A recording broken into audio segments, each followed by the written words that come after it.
मित्रों, आपकी बात आपके साथ के इस 440वें अंक में आप सभी को मेरी राम राम। मित्रों, जैसा कि इस अंक का शीर्षक है कि दो देशों की ट्रेड डील ने कैसे ठोकी पाकिस्तान और चीन में कील। मित्रों, आज मैं जो चर्चा करूंगा निश्चित ही इसका संबंध अंतर्राष्ट्रीय विषयों से है और हम सबको भी जानना चाहिए। अंतर्राष्ट्रीय स्तर हो, राष्ट्रीय स्तर हो, प्रदेश स्तर हो, अपने ग्राम स्तर, क्षेत्र स्तर की सभी जानकारियों को सही परिप्रेक्ष्य में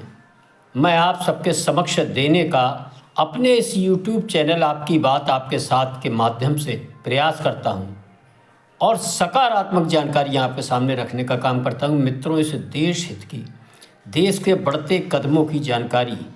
इस अंक के माध्यम से यदि आपको पसंद आवे तो मेरा अनुरोध है कि इसको पूरा सुनकर लाइक करें, शेयर करें तथा चैनल को भी सब्सक्राइब करें। मित्रों, जैसा कि हम सबको मालूम है किस प्रकार भारतवर्ष के खिलाफ अमेरिका और अमेरिकी राष्ट्रपति ट्रंप ने एक 50% का अनाप शनाप टैरिफ लगाकर अच्छे भले भारत अमेरिका के संबंधों में जो कड़वाहट घोलने का काम किया था और उस कड़वाहट घोलने के पीछे जो उनका मंसूबा था वो भारतवर्ष को अपने हिसाब से चलाना, झुकाना चाहते थे और एक अपरोक्ष रूप से टैरिफ के माध्यम से भारत को धमकी देने का काम कि वह अपनी नीतियां अमेरिका के राष्ट्रीय हितों के अनुरूप चलाए। लेकिन मित्रों, मैं लगातार आप सबसे कहता हूं, विगत 10 वर्षों में भारतवर्ष के अंदर जो बहुत बड़ा परिवर्तन आया वह परिवर्तन है कि भारतवर्ष की जनता ने अब ऐसा नेतृत्व भारतवर्ष की गद्दी पर बिठाला है जो केवल और केवल राष्ट्रीय हितों के अनुरूप अपनी नीतियां बनाता, ना कि किसी के दबाव में या भय में। और इस टैरिफ प्रकरण के माध्यम से ट्रंप का जो मंसूबा था, उन्होंने देखा कि मोदी जी को दबाया नहीं जा सकता, भारत को अपने हिसाब से चलाया नहीं सकता। भारत की नीतियां, भारत की रणनीतियां अपने राष्ट्रीय हितों, अपने जनता के हितों के अनुरूप चलती हैं और भारत इन टैरिफ के दबाव से किस प्रकार निकला, मैंने पिछले अंकों में आप सबके समक्ष जानकारी दी थी। किस प्रकार यूरोपीय यूनियन, इंग्लैंड व विश्व के विभिन्न क्षेत्रों में भारत ने अपनी टैरिफ जो लगाया था उससे मुकाबला करने के लिए किस प्रकार ट्रेड डील लगातार करते हुए अपने व्यापारियों, अपने उद्योग धंधों, अपने मजदूरों, अपने कामगारों के हितों को, अपने कृषकों के हितों को कोई नुकसान न पहुंचे, इसके लिए लगातार जो ट्रेड डील की थी। इन कारणों को देखकर अमेरिकी राष्ट्रपति ट्रंप व अमेरिका को भी समझ में आ गया कि कहूँ ऐसा ना हो कि भारत को एक तरफ करते करते हम स्वयं एक तरफ हो जाएं। मित्रों, ये अमेरिकी राष्ट्रपति ने खूब समझ लिया। वहाँ के नीति नियंत्रक जो नीति बनाने वाले लोग हैं उनकी भी समझ में आ गया। अमेरिका की जनता में भी इस कारण ट्रंप के खिलाफ विरोध के स्वर पनपने लगे थे कि भारत जैसी एक मजबूत उभरती हुई आर्थिक शक्ति को आप आखिर कैसे एक किनारे लगा सकते हैं। भारत ने अपनी रणनीति से दिखाया कि भारत को फिलावर समझा है क्या, भारत झुकेगा नहीं। मित्रों, ये विषय हुआ, लेकिन इस विषय के माध्यम से मैं आगे बढ़ाना चाहता हूँ। जो भी देश, जो भी राष्ट्र अपने नीति रीति, अपने राष्ट्रीय हितों के अनुरूप आगे बढ़ता है, वह फिर विरोधी हो चाहे समर्थक हो, उनकी नज़रों में भी अपना सम्मान बढ़ाता। अमेरिकी राष्ट्रपति व अमेरिका के प्रशासन ने इस बात को समझा। आप सबने देखा हो किस प्रकार अमेरिका के राष्ट्रपति ने खुद मोदी जी को फ़ोन कर यहाँ के प्रशासन से ये तय किया कि अब ये टैरिफ हम हटाएंगे और 18% टैरिफ लगाएंगे और इसके बारे में जो व्यापार डील, ट्रेड डील होने वाली है वह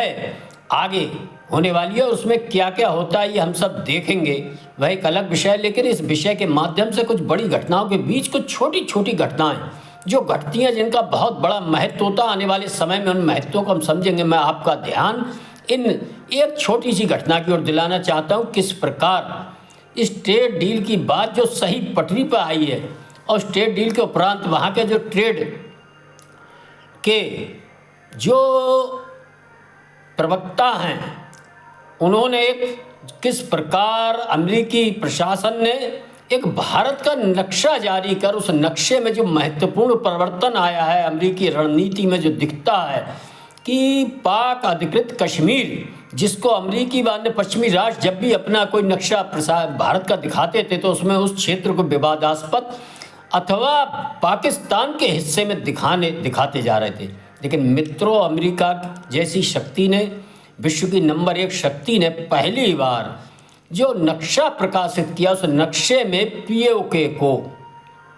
भारत का हिस्सा दिखाया। ये एक बहुत बड़ा महत्वपूर्ण परिवर्तन है मित्रों। इस नक्शा प्रकाशन के बाद जिस प्रकार विश्व के अन्य देशों में जो संदेश गया है वो तो है ही, लेकिन पाकिस्तान के अंदर जिस प्रकार की बौखलाहट इन प्रकरणों से नजर आ रही है वह हम सबको समझना चाहिए है भारत की बढ़ती शक्ति का एक और नमूना मित्रों। लेकिन पाकिस्तान को जो ये संदेश समझ में आया है, लेकिन मेरा मानना है और आप सबका भी मानना होगा कि पाकिस्तान से ज़्यादा ये संदेश चीन के लिए है। अमेरिका ने पाकिस्तान व चीन दोनों के लिए संदेश दिया है, क्योंकि चीन ने भी इस पाक अधिकृत जो पाकिस्तान ने अनाधिकृत रूप से भारतीय हिस्से को अपने कब्जे में कर रखा था, उसमें से लगभग 5000 वर्ग किलोमीटर का हिस्सा चीन को तोहफे में दे दिया था। यह कैसे दिया था एक अलग विषय है, लेकिन उस हिस्से को चीन ने अपने अंतर्गत लेकर उसमें पाकिस्तान चीन गलियारा, एक आर्थिक गलियारा बनाने की जो महत्वाकांक्षी परियोजना बनाई थी और जो सपना पाला था कि हम कराची के पाकिस्तान से समुद्री रास्ते से अपनी ट्रेड करेंगे और चीन तक लाएंगे और इससे पाकिस्तान की भी उन्नति होगी। पाकिस्तान को बहुत बड़ी मात्रा में कर्जा भी इसके लिए बनाने के दिया था। वह भारतीय क्षेत्र से गुजर कर रहा था। भारत ने लगातार चीन से इस मामले में विरोध किया था कि आप आखिर किस प्रकार हमारे देश के एक हिस्से के बीच से निकल सकते हैं। और यह संदेश जो मैंने कहा, जिस प्रकार कील ठोक कर पाकिस्तान और चीन को दिया, जिस प्रकार कोई कैलेंडर हम लोग दीवार पर टांगते हैं कील ठोक कर एक संदेश देने के लिए, संकेत देने के लिए, मित्रों अमेरिका ने पाकिस्तान और चीन दोनों को ये संदेश दिया है कि पाक अधिकृत कश्मीर के मुद्दे पर वह भारत के रुख के साथ है। मित्रों, आने वाले समय में देखेंगे इसके बहुत सकारात्मक राष्ट्रीय हित में परिणाम होंगे और हम सबको भी समझ में आएगा कि अपने राष्ट्रीय हितों के अनुरूप हमें किसी भी प्रकार का समझौता नहीं करना चाहिए। इस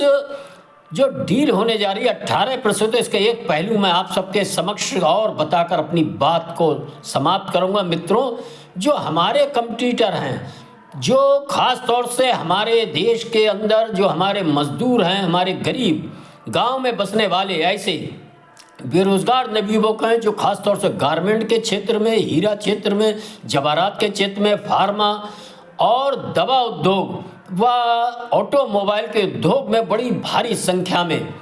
कार्यरत हैं। इस ट्रेड डील होने के बाद जो हमारे और मुकाबले में देश हैं, चाहे वियतनाम हो, बांग्लादेश हो, खास तौर से चीन, उन पर अमेरिकी टैरिफ अभी भी 34% है और 18-34 का ये बहुत बड़ा अंतर है। इस अंतर के कारण भारतीय माल अमेरिकी बाज़ारों में बहुत बड़ी मात्रा में अपने दाम उनसे कम रख पाएगा और निश्चित ही भारत को इसका बड़ा लाभ मिलेगा, क्योंकि मित्रों $30 ट्रिलियन की जो अर्थव्यवस्था अमेरिका है, अमेरिकी उपभोक्ताओं के जो खरीदने की क्षमता है उनकी, इस कारण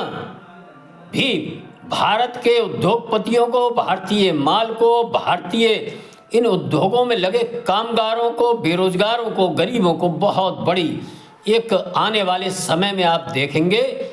एक उन्नति का मार्ग प्रशस्त होगा। और अपने मुकाबले में जो देश हमसे बराबरी करने की सोचा करते थे, वह चीन हो और वियतनाम हो, इंडोनेशिया हो और बांग्लादेश हो, इनको निश्चित ही इस क्षेत्र में कहीं ना कहीं बहुत बड़ी क्षति उठाना पड़ेगी। मित्रों, निश्चित ही समय ने सिद्ध किया कि मोदी जी की रणनीति सही थी। धैर्य और सब्र के साथ जिस प्रकार उन्होंने अमेरिकी टैरिफ प्रकरण का मुकाबला किया है और विश्व के अंदर नए क्षेत्रों में अपने उद्योगपति अपने उत्पादों की पहुंच बढ़ाने का काम किया है, आप सबने देखा। इस कारण आखिर में अमेरिका को भी